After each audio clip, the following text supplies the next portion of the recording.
Well, congratulations, Long Beach. I mean, they're a good team. I mean, it is. I mean, when we drew them on that Sunday, I knew we were up against it just because it's hard. I mean, we did it in 2013. It's hard to beat a team twice in the same year, and we got them at their place, and and they got us here. And I mean, it was a hard-fought battle. I mean, I think Mauricio's done a great job with that group. They're super talented, super technical, and we had to obviously counter that with some tactical moves that kind of tried to slow their best players down. But credit to them. I mean, they got the number one seed for a reason, and I think tonight was.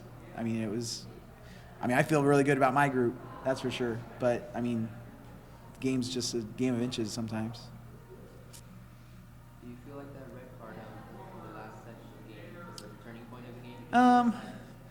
Well, it didn't help, but I mean, the game was physical from the start. The referee was trying to get a hold of it with the cards and stuff, and I mean, I'm not going to say whether they were deserved or not, but I mean, our girls just had to be a little smarter with that, and we talked about it at halftime that we had to know, okay, this is what the ref's allowing and not allowing, and I thought we did good for 44 minutes until the very end, just trying to fight and battle, trying to get back into it, and Tyler's not that kind of player, but she's fighting and extended her arms a little too long, too far, and in a bad spot, and it is what it is, but I mean, we had a game plan playing a man down, but I mean, was it a turning point?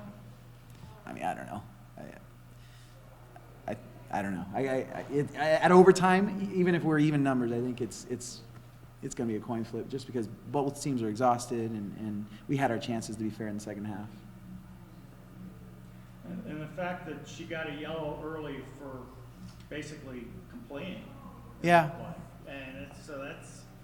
Yeah, I mean, if you look at a lot of our yellow cards, it has been for talk.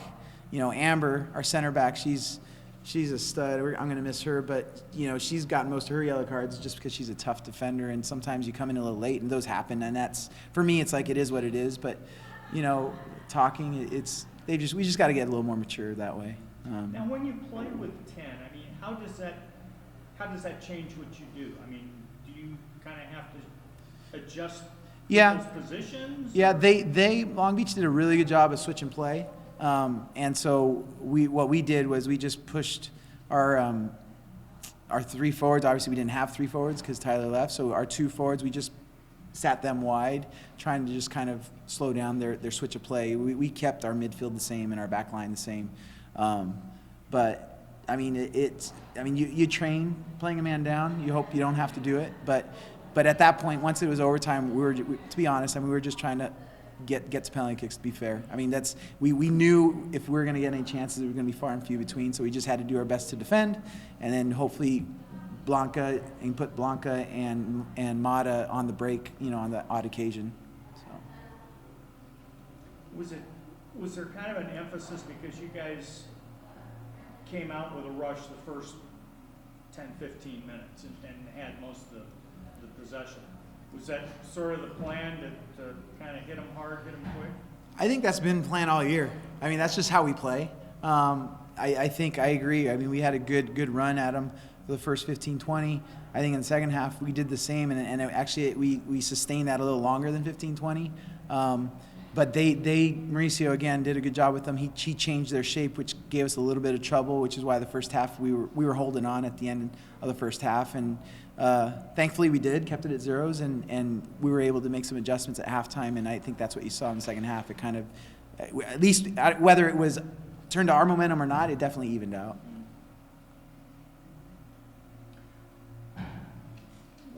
I mean, he said some very gracious things about your team and about how this is maybe the best UCR team he's seen in a decade. Well, that's nice. And looking back now that it's over on what this team's accomplished and how you guys were able to grow, I mean, what are your thoughts about the progress this year? I mean, I said it earlier in the year. It's just time. I mean, my first goal was just looking at the roster before I got the position there. We weren't seeing a lot of seniors and juniors making big impacts, and so that was my goal 4 years ago. Is with Tyler Cunningham's group and Bustamonte's group that came in that are now seniors.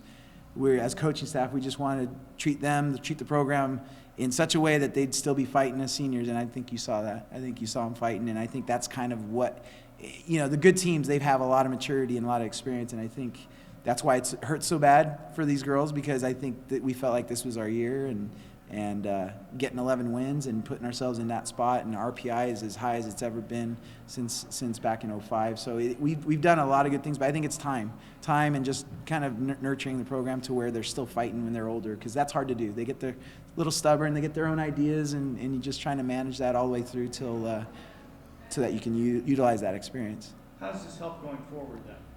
I think it helps tremendously. I mean, recruiting-wise, at least in the Inland Empire, if you think about it, 4 years ago, people who were graduating in 2017, they were 7th and 8th graders when we started winning. So all they know, if they're following college soccer, is that UCR is winning. And so we're going to probably feel the bump, maybe not this year, but we'll start feeling the bump in the next 1 or 2 recruiting classes for sure. Because when they're that young, and if they're around Inland Empire and they want to stay home, or at least close to home to go to school, that they're going to see, hey, there's a program down the street that's winning. And I think that for this senior group, I thank them for putting us on the map for lots of reasons. But I think recruiting, we should see a bump probably in the next couple of years, just because the youngest kids only know UCR as getting to the tournament in 2013, losing the finals, and now obviously doing it again 2 years later. So. Talk about that senior class, Cunningham, Barrio, Bustamante, Ryan, key players, what they think to your program. Yeah, I mean they saw the bottom. I mean when I got the thing, there was just had to weed a lot of players that just didn't have the same philosophy that I had, and they came in, and I remember Cunningham telling me when we were going probably through the darkest hours of the program, she came in the office, she was a freshman, she goes, "Are we still gonna have a team?" Like, she was like serious, like she thought it was like club soccer, like, oh, people leave, and I'm like, we'll be fine. And obviously recruiting solved a lot of that, but they hung in there with us. The philosophy was good. They've been coachable, and they've kind of gone through the journey with me, which I appreciate them, 100%. Barrio's not a senior, so we'll get her back, which I'm excited about. Any other questions? Nat, do you feel like, you talk about your teams that play really good, do you think maybe that had an effect on LVC because they had a lot of good opportunities? I didn't hear that last part. But about the physical play doing what? Having an effect on their LVC's opportunities? Opportunities of Like their offense. I mean, everybody calls us physical. I mean, I don't know. I mean, I know we just defend hard.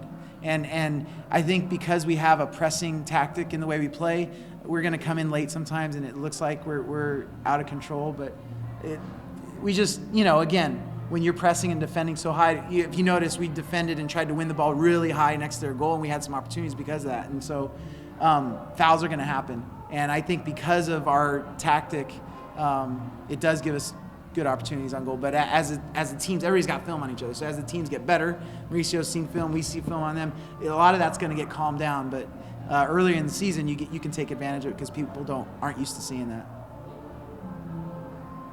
Thanks, Coach. All right, no problem. Thank you.